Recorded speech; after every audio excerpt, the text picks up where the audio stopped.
Hello everyone, कैसे हैं आप लोग। आज की इस वीडियो में डिस्कस करने जा रहा हूं आईआरएफसी के क्वार्टरली रिजल्ट के बारे में। कंपनी ने आज के दिन में अपना सितंबर क्वार्टर का फाइनेंशियल रिजल्ट डिक्लेयर कर दिया है, जो कि काफ़ी शानदार और ज़बरदस्त देखने को मिला हुआ है। अब हम बात कर लेते हैं डिविडेंड के बारे में। कंपनी ने आज ही के दिन में रिजल्ट के साथ ही 0.80 पर इक्विटी शेयर के हिसाब से डिविडेंड देने का अनाउंसमेंट किया है। और डिविडेंड के लिए कंपनी ने जो रिकॉर्ड डेट रखी है वो है 12 नवंबर, यानी कि 12 नवंबर तक जिन लोगों के पास भी कंपनी के शेयर होंगे उन्हें डिविडेंड का बेनिफिट मिलेगा। अब आपके सामने है क्वार्टरली रिजल्ट। क्वार्टरली रिजल्ट में बात कर लेते हैं नेट प्रॉफिट की। सबसे पहले शॉर्ट में मैं आपको बता देता हूं, जो नेट प्रॉफिट है 1613 करोड़ का यहाँ पर जो है नेट प्रॉफिट देखने को मिला हुआ है। नेट प्रॉफिट वो अमाउंट है, सारे खर्चे सारी चीज़ों को माइनस करने के बाद कंपनी के पास लास्ट में जो अमाउंट बचती है उसी को हम जो है नेट प्रॉफिट बोलते हैं। तो 1613 करोड़ रुपए कंपनी के पास बचे हुए हैं। प्रीवियस क्वार्टर की बात की जाए तो 1577 करोड़ थे, और अगर हम इसको सितंबर क्वार्टर के साथ कंपेयर करते हैं तो 1550 करोड़ के यहाँ पर नेट प्रॉफिट देखने को मिला हुआ है। अब मैं आपको स्टार्टिंग से बताता हूँ कि कंपनी के अंदर कितनी रिवेन्यू हुई, कितनी एक्सपेंसेस हुए हैं। तो सेल्स की बात कर लेते हैं, यानी कि रिवेन्यू की बात कर लेते हैं। तो सितंबर 2024 में 6900 करोड़ का यहाँ पर रिवेन्यू देखने को मिला हुआ है। प्रीवियस क्वार्टर की बात करें तो 6766 करोड़, और सितंबर 2023 की बात की जाए तो 6767 करोड़ का यहाँ पर रिवेन्यू देखने को मिला हुआ है।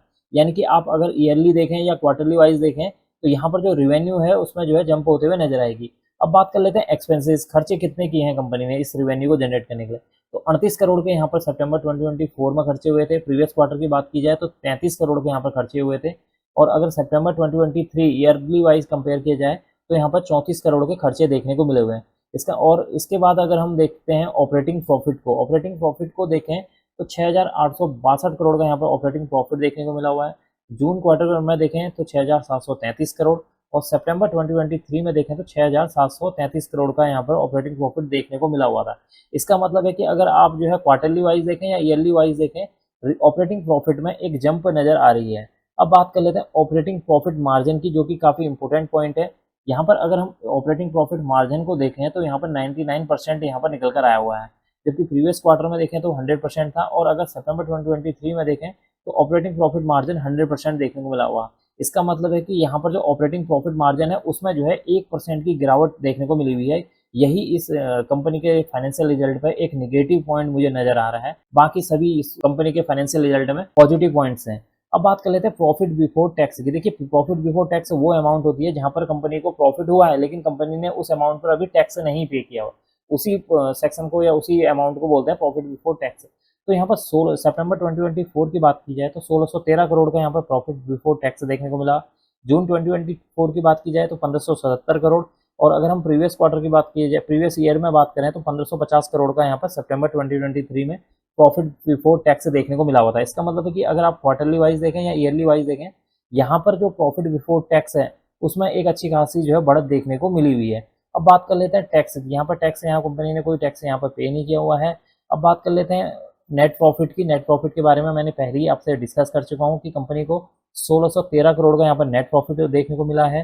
प्रीवियस क्वार्टर में देखें तो 1570 करोड़, सितंबर 2023 में देखें तो 1550 करोड़ का यहाँ पर नेट प्रॉफिट देखने को मिला हुआ है। इसका मतलब है कि जो नेट प्रॉफिट है उसमें जो है ईयर वाइज देखें तो या क्वार्टरली वाइज देखें एक अच्छा खासा जंप देखने को मिला हुआ है, जो कि इस स्टॉक के लिए क्या है, एक पॉजिटिव पॉइंट है। अब बात कर लेते हैं ईपीएस की। ईपीएस क्या होता है? एक शेयर पर होने वाली जो अर्निंग होती है उसी को हम यहाँ ईपीएस बोलते हैं, अर्निंग पर शेयर। तो यहाँ पर अर्निंग पर शेयर देखेंगे तो 1.23% यहाँ पर 1.23 रुपीज़ यहाँ पर एक शेयर पर अर्निंग हुई है। प्रीवियस क्वार्टर की बात करें तो 1.21, और अगर सितंबर 2023 से देखें तो 1.19 रुपीज़ की यहाँ पर अर्निंग पर शेयर निकल कर आया है। इसका मतलब है कि जो ईपीएस है उसमें भी बढ़त देखने को मिली हुई है, जो कि इस स्टॉक के लिए क्या है, एक अच्छा पॉइंट है। तो इस स्टॉक के अंदर मुझे एक नेगेटिव पॉइंट ये नजर आ रहा है कि जो ऑपरेटिंग प्रॉफिट मार्जिन है वो बस क्या मतलब 1% यहाँ पर उसमें जो है गिरावट देखने को मिली हुई है। बाकी ये जो क्वार्टरली रिजल्ट है काफी पॉजिटिव देखने को मिला हुआ है। उम्मीद करता हूँ कि कल के दिन में स्टॉक के अंदर एक अच्छी खासी जो है अपसाइड देखने को मिल सकती है। अब मैं इस वीडियो को यहीं पर एंड करना चाहूँगा। अगर आपको यह वीडियो पसंद आई हो तो please like, share and subscribe करना ना भूलें। Thank you.